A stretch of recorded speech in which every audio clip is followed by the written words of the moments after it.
You're listening to Shoe In, covering the ins and outs of all things footwear, from sneakers to heels, loafers to slippers, and every type of shoe in between. Brought to you by the FDRA, the Footwear Industries Association focused on retail, trade, politics, and fashion, helping create and enhance conversations on all things footwear. And now your footwear insiders, Matt Priest and Andy Polk. Footwear insiders are we, Andy Polk. This is Matt Priest, Jasmine Pendergrass. Welcome to the Shoe In Show. We are glad that you are listening in. Shoe Radio. To these conversations. I don't know why Blake plays laughter every time. Shoe Radio. Be that as it may, this is a really important series that we're doing, and we started it last year because we were passionate about it, and we want to continue it this year as we focus on Black History Month. We are in February. It's a vitally important month to think through kind of our history as a country, our history as an industry, and then also, probably more importantly, progressively, where we're headed as an industry as we think through issues and challenges and opportunities that we have to address diversity in the workforce, talent development, fashion, influence, all the things that make this industry such an amazing industry to be a part of. And so I'm going to welcome my friends in, both Andy and Jasmine, to this conversation. But beyond that, we're going to bring in someone far cooler, far smarter, can't even say it, and experience in this area. And that is Dee Wells, who I think is the first time we've had a Kickstorian on Shoe In Show. Dee, welcome to the program. We are so excited that you're here to join in this important conversation. Well, thank you, and more importantly, thank you for the great work that you continue to do with the FDRA and the Shoe In. And I'm glad to be not only on the Shoe In podcast, but more importantly, talking about all things kick related, but more importantly, people related, because we're all storytellers at the end of the day. That's what we are. That's right, man. And so with that, why don't you educate us on what a Kickstorian is, Dee? What's your background, and how on earth does someone become a Kickstorian? Well, you become a Kickstorian, I really say, from the day that you're born. And for me, sneakers have been an important part of my life. I was born and raised in the U.S. Virgin Islands, born in St. Thomas, grew up on St. John, and commuted every day by boat. And you're talking about a 20-minute ferry boat ride from one island to the next. And what I did, and I didn't realize this, my parents had a huge influence on me becoming the Kickstorian sneakerhead, sneaker aficionado, however you want to call it, because I grew up watching them play tennis. And particularly them wearing one particular brand at the time, and then it served as the entry for me discovering all the other brands. And the brand that they were both wearing were Adidas, and Stan Smiths and Rod Laver's. And from there, my I guess looking at people's feet began at the very young age of 6 years old. And it's only gotten worse, and that's why Obsessive Sneaker Disorder exists to this day. Yeah, so let me ask you this. Speaking of disorders, why on earth, you're Boston-based now in the Boston area or the Massachusetts area, why on earth, St. John is one of God's greatest creations on earth. Why would you even leave that area to come up to the U.S., to the mainland, if you will? So we moved around quite a bit because my father was in the military, and but we always did settle back in the Virgin Islands. And for me, it was really going to college. I attended Bryant University in Smithfield, Rhode Island, just outside of Providence, and just stayed in the New England area, not realizing that was really a setup for all the stuff that I've been able to do in the world of sneakers and footwear. Because outside of Portland, Oregon, the next kind of footwear hub is Massachusetts, or the New England area for that matter. Boston, Connecticut, parts of Connecticut, be it Hartford, and New Hampshire and Maine. This area is known for leather-soled shoes, and eventually, vulcanized rubber. Basketball was invented in Springfield, Massachusetts, which is all of an hour and a half from Boston, or even 45 minutes from my home in Worcester, Massachusetts, the heart of Massachusetts. Sneakers, right? I mean, I remember moving even to Rhode Island and visiting Boston for the first time. Everyone used to always say that Boston was a three-stripe city. Right. And it took me a while to get that, and it was because Adidas had such a stronghold or foothold in the area. But people don't even know the history of even a company as big as Nike, which started as Blue Ribbon Sports, which actually got its start in New Hampshire. Right. Exeter, I believe. Transition, so go figure. Dee, I know you also, and I had a chance to witness this myself at our African American Footwear Forum in Portland last year, but you do a podcast, Obsessive Sneaker Disorder talk show. Yeah, he tried to slide in that just a minute ago. He tried to drop that reference. It's like a slight promotion. Yes, and just like a little bit. But you guys have been doing it for over a decade, right? We have. Yeah, that's a long time compared to, like, the podcast world is kind of booming right now. What'd you call it at the time when you started it? Was there We're even like babies compared to that? I was not even a the nomenclature podcast probably was not even in vogue or even known at that time. It wasn't. It really wasn't. When we started the podcast, it really I you know what? I think I was reading an Inc. or Fast Company magazine, and someone used the term podcast, and I was like, okay. But, back up even further was, my involvement being one of the co-founders of Soul Collector magazine back in 2003. We actually started the first vidcast, and what that was a precursor to what podcasting is today. And vidcast was just video podcasting and storytelling, and we would travel around and go visit different sneaker stores. And, quite honestly, I pitched this idea to a couple of the sneaker retailers, and they're like, "Oh, nah, I don't think this is something we want to do." So we at Soul Collector were way too early. Yeah. And then the podcasting world, when I grew up doing college radio, so I always knew or realized the power of audio and voice because people like to listen when they want to. But I did the first episode of the podcast. It's a horrible 12 and a half minutes of me talking about, at the time, Dwayne Wade with Converse and them doing a poor job of marketing him. And I quickly realized that I needed to bring my friends in. And that's when I reached out to Sean Williams and brought other people in. And we called ourselves the Disorderlies. And we literally started the Obsessive Sneaker Disorder podcast, which would air every Wednesday night at 9:30. Live, and then we'd bring guests on. So people like Tinker Hatfield, we've had on the show. We had DJ Clark Kent, the actor Sean McBride, cultural icon, basketball player Bobito Garcia. We've had Sharice Thornhill, footwear designer at then Nike and Reebok and now Adidas. So we've had a number of guests on the show who, again, share their stories, and the ultimate goal is just letting people know about the people behind the sneakers and the brands that we all love and use and buy their products.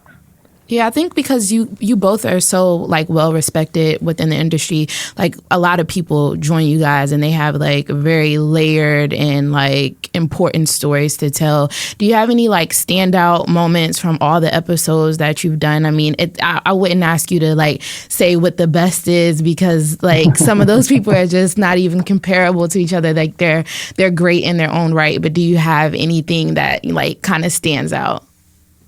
Well, two episodes really stand out for me, and the first was, and I use sneakers and I use music to timestamp places and people and things that I was doing. Same. So for me, one is rest in peace to Phife Dawg from A Tribe Called Quest. We had him on an episode, and outside of De La Soul, A Tribe Called Quest is my all-time favorite group. So it was huge to have Phife on the show and him talk about his love of sneakers and his use of sports references throughout his raps and his flow. And I always appreciated that because he would intersperse them so good that sometimes you really like, didn't you just really make a Vinny Testaverde reference here or a Bo Jackson? Yeah, or, I remember. Again, all these things that, again, people we all can relate especially being in the world of fashion and sports. The second one was with Tinker Hatfield, like I mentioned earlier. Tinker was only supposed to be on the show for 40 minutes. And he ended up being on the show for 2.5 hours. Oh my gosh! Wow. And That's a long podcast. yeah, and we were really. I'm texting him, kind of behind the scenes, saying, if you need to go, please, we'll cut this off. He goes, no, I'm loving this. This is great.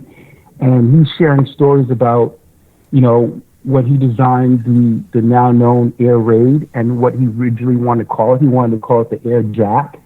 But because of violence that was taking place in the United States as well as internationally, particularly in the UK, that name lost. So the Air Jack became the Air Raid, and Spike Lee's involvement with marketing for Running on the Blacktop, him talking about working with Michael Jordan, and his inspiration behind the Air Max 1.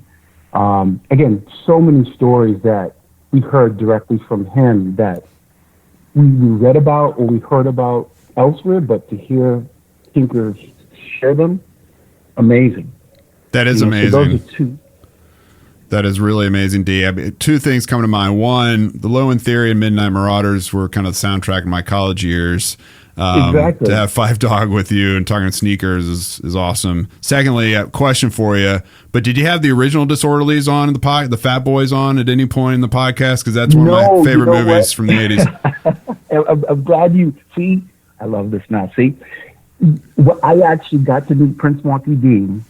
Fast forward many moons in Miami, Florida. He's a DJ for a local radio station. I said, I don't know if you remember me, but you came to the Virgin Islands and you guys did a show. And he's like, yeah, we did a show at Lionel Roberts Stadium, blah, blah, blah. And I was like, that was my uncle that promoted that show and brought y'all to the Virgin Islands. Oh, my gosh. So I still to this day have not got Prince Marky D. Rest in peace to Buff, who no longer is with us. But yeah, when I think about Disorderlies, I always think of that movie. Yes, it was horrible, but horribly good. Exactly. It's a classic. It was it was the Fat Boys. Yeah. What about let's talk a bit about sneaker innovation. Yeah. Since you've tracked sneakers for many years as a Kickstorian, which I think is an awesome way to label what you do and how you are passionate about sneakers and the stories behind them. But as we look at sneakers over the past 10 years, I think, and you could tell me if I'm wrong, but we basically start really upping the sneaker culture maybe with Jordan. And at the time it was a basketball shoe, and now there's all types of sneakers that are out there for all different people, all different types of movement. Brunch, my favorite. Brunch sneakers. I'm a couch historian, sitting on my couch and thinking about things. But as you look at the last 10 years of sneakers, what kind of innovations have stood out to you that are really driving product and driving conversations around sneakers? Well, I think there's always going to be the need for different materials. Right. So we've seen, sustainable materials being used. We've seen, of course, things like boost and fly wire and just different, again, materials that are being used. But the innovation, when it all comes down to it, be it air, be it boost, be it some form of, I think of even like liquid cell and all these different, products that are being used or innovated and put into sneakers, it's only furthering, and showing that the sky is truly the limit. I mean, to see that now we have the Adapt 2 version sneakers coming out, self-lacing sneakers. I mean, that was done way back, back in the mid 90s. Mm-hmm. But to see it fast forward to now in the late 2000s, and now here we are in 2020, innovation to make sneakers that are lighter, that are using less glue or materials that are bad for the environment. Mm-hmm. Things that that are even being debated to possibly make runners run faster and cut down their times. That to me is truly where we have these critical thinkers and doers that are pushing the industry even further. and I love it. I love it. I mean, chunky basketball or chunky sneakers. There's always going to be that. There's always going to be a place at the table for them, but lighter or using different materials is going to. I mean, that to me is really where ingenuity meets the present day. Right. I mean, 3D printing. That. And I said this.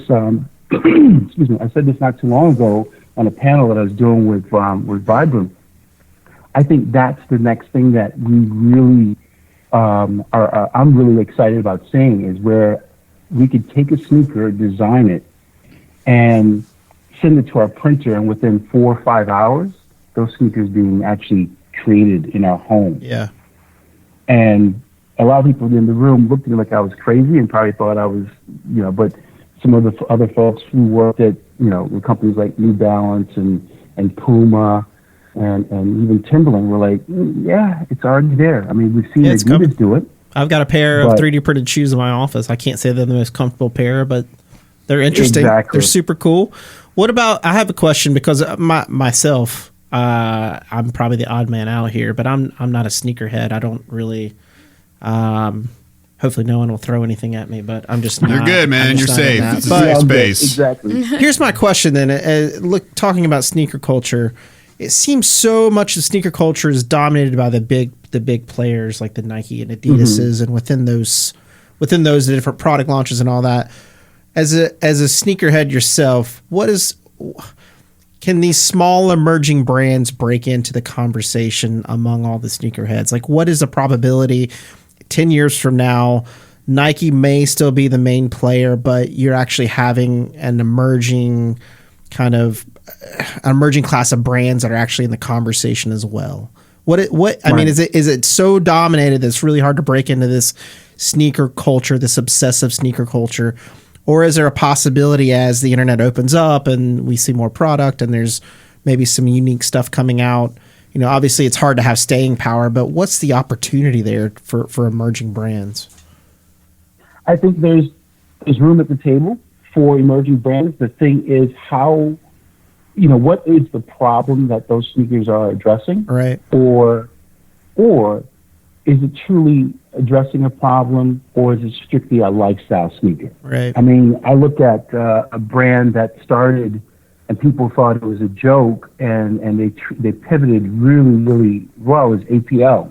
Mm-hmm. And APL came out with some spring-loaded sneakers that were set to make you jump higher playing basketball.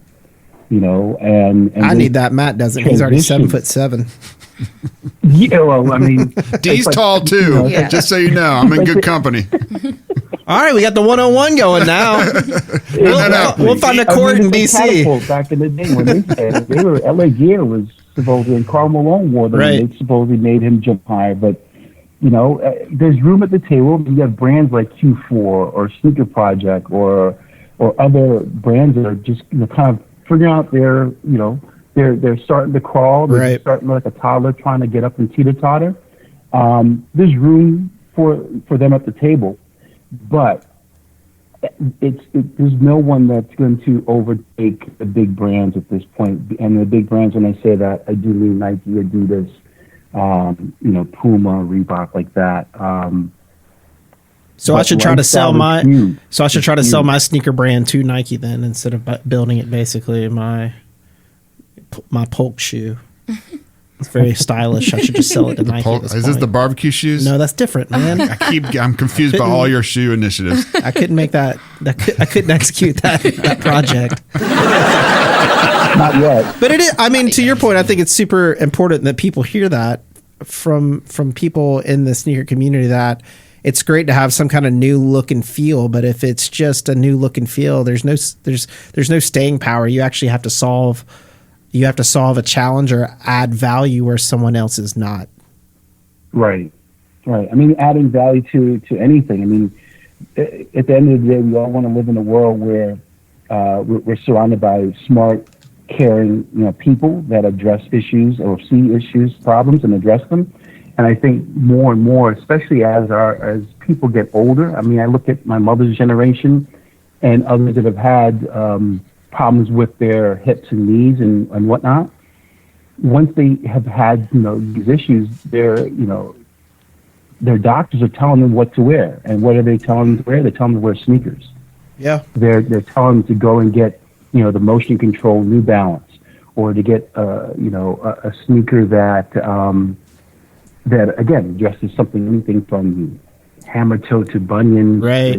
Yeah, and no one wants to talk about that, but I have bunions, and they're, as I get older, they become bigger issues, and the ability for the Flyknit to expand makes a huge difference versus 5 years ago, where you had sneakers and you had like plastics on the side for support and stability, but it would encumber and like hurt your foot or irritate it. And now if you've got like a Flyknit, I mean, you're like floating on air at that point.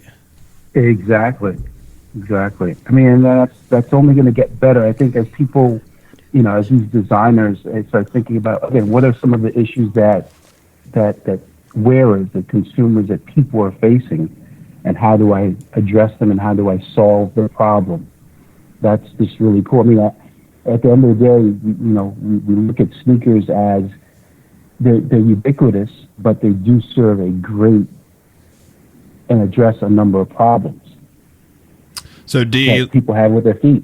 Dee, let's pivot to more important things, if you will, other than feet issues, and that is kind of diversity and the history of African Americans in the industry. As a suburban white kid, growing up in the 80s and 90s, and the rise of Michael Jordan and all these African American athletes that really brought excellence on the court, the playing field, wherever it might be.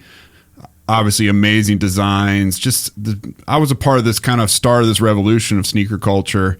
And as I look back in my life, and I've said this before publicly, like the influence of African Americans in my life, in my music, in my theology, in my fashion, in my sports, all the things that really I'm really grateful for, very thankful to the Lord for all that influence that's in my life. How should the industry as a whole think about the African American influence on the industry to date, and then what do we need to be doing, from your estimation, to help drive diversity at all ranks of our operations and ensuring that talent? And I know Dr. Dwayne Edwards is doing stuff at Pensol, working with historical black colleges and universities. I know there are things out there, and we obviously have had the forum. We've had 2 iterations of the forum and looking to do more. We're going to be doing diversity training for FDRA members starting very soon. What are things that we should be thinking about as it relates to driving that diversity? So one, how would you kind of look back and assess the African American influence on our industry? And how would you look forward on ways in which to improve diversity in our ranks? Two very great and profound questions. First, I have to say, though, my hat off to you and the team and FDRA as a whole for putting on the African American Footwear Forum, the first of which took place in February of 2019, and then fast forward to August in Portland, Oregon in 2019. And that is something that we need more of. And particularly, though, I think it's also showing, first of all, just admitting and saying, you know what, black and brown people have had a huge influence in culture and in footwear as a whole. So we have to say that out loud and with purpose. Yep. And then have forums just like that, but also have the presence of mind to go into communities, be it public schools, be it charter schools, after-school programs, and really talk to the youth about this industry.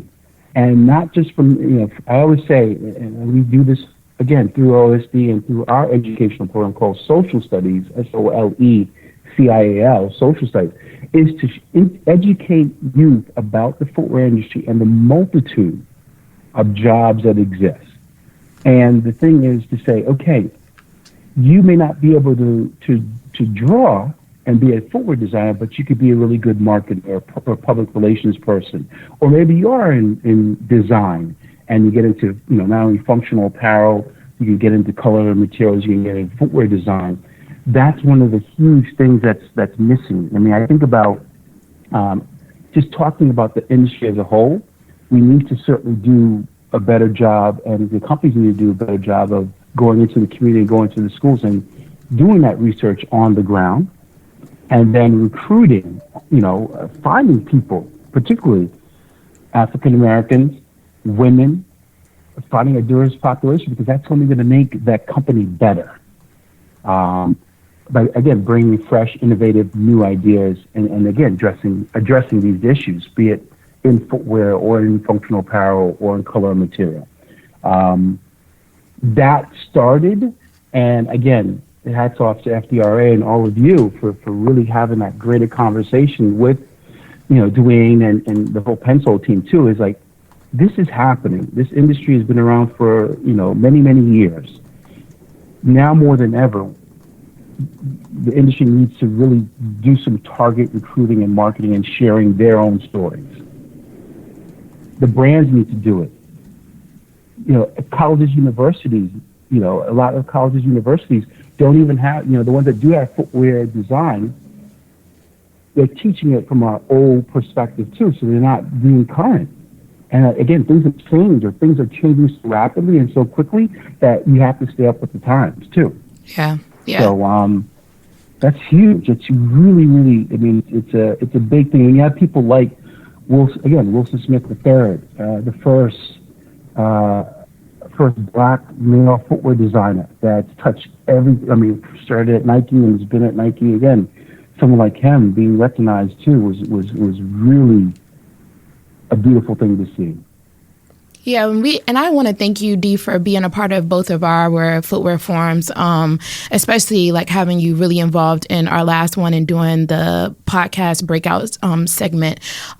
I was running downstairs to make sure that I got to see that live. So I really appreciate your help. I think also partnership is like the way that we really drive this, and you having your own brand and us partnering with Pencil and just connecting each other. I think that's really was the goal for the African American Footwear Forum, and we've been able to accomplish that by like just partnering with these brands that are already doing the work to make our voices louder. I also, we do a fashion footwear segment, but in this segment, I cannot move away from the passing of Kobe Bryant. I was looking online, and, you think about his family and all of that first and like the well-being of them. But then you think, wow, like he has this shoe and he has this product that is, named after him, something that a lot of my friends have bought. I have a lot of guy friends that play basketball, play all kinds of sports, and they have that to, remember him by, and just like the importance of having that product. Like I didn't even think about that one piece of his passing. So, although this is my fashion footwear segment, do you have any, stories behind like athletic shoes, any relation with, Kobe's shoes, like any thoughts on that? Absolutely. And I think about, the 9 people that did die and their legacy now. Yes, Kobe and Gigi are getting a lot of the notoriety because of who Kobe, is and was. But you think about someone that that really instilled a sense of mind over matter, almost willing himself a lot of times to battle back. I mean, I had the pleasure of meeting Kobe, back in the day when we were actually doing a photo shoot to put him on the cover of Soul Collector magazine. And I just think about, I reflect on that moment in time to think about what that was like for him. And this was post Colorado and the rape accusation and that case being dismissed. And one of the things that stands out about him and his legacy is people will remember him for his play on the basketball court. But one of the things that he was very always asked about, or always, is if he met you one time, he would always ask you about your family. Mm-hmm. And I think that more than anything, now we're hearing all these stories from other people, and I know there's tons of people out there who know him a lot better than me, but that was one thing that he always did. Whenever I would see him at an All-Star weekend, or he would always ask about my daughter. And that always stood out to me, and that was really profound to me. And then now you see, fast forward, yesterday, as the people now who are selling a lot of Kobe memorabilia, and they're trying to cash in on his death, his untimely death, and that just stings and it sucks. There's no other way to say it. Yeah. People. I mean, I personally have sneakers that Kobe gave me, and awesome. I just, again, I remember that moment in time, but it was not about the sneakers. It was about us having a conversation about family, about travel, about sports, about food, about languages, the fact that he spoke multiple languages. And, his legacy will continue to live on through all of us that knew him and certainly loved him, and his impact. I mean, I think now more than ever, it served as that refresher to say, you know what? Tomorrow isn't promised, so tell the people that you love them, because we're not guaranteed anything. And Kobe was bigger than the NBA. Kobe was bigger than sports. He was a complex individual, but when you look at his line, and when you think about where he started with Adidas, and then Adidas, sadly, they backed out. They dropped him. And every other brand was courting him. I remember his free agency time period with footwear, and he had every brand, going after him. And eventually he signed with Nike. And subsequent sneakers that we've seen, I mean, from the Kobe one all the way up to the current. I mean, him introducing basically a soccer boot, cleat, but in the form of a basketball sneaker, a low top, when other brands were going high and trying to protect the ankle. He went the opposite way. And now you see a number of the players in the league wearing the Kobe Bryant line of sneakers. Yep. And reporting how good they are and how comfortable they are. And so, his legacy, I mean, that whole,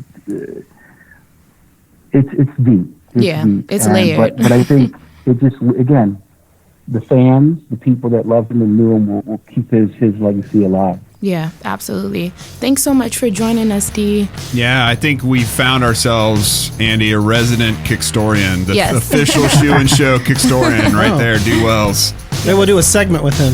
Yeah. We'll start doing segments every now and again. Absolutely. Hot sneaker segment. And Dee, we're in Boston in March for our diversity and inclusion workshop.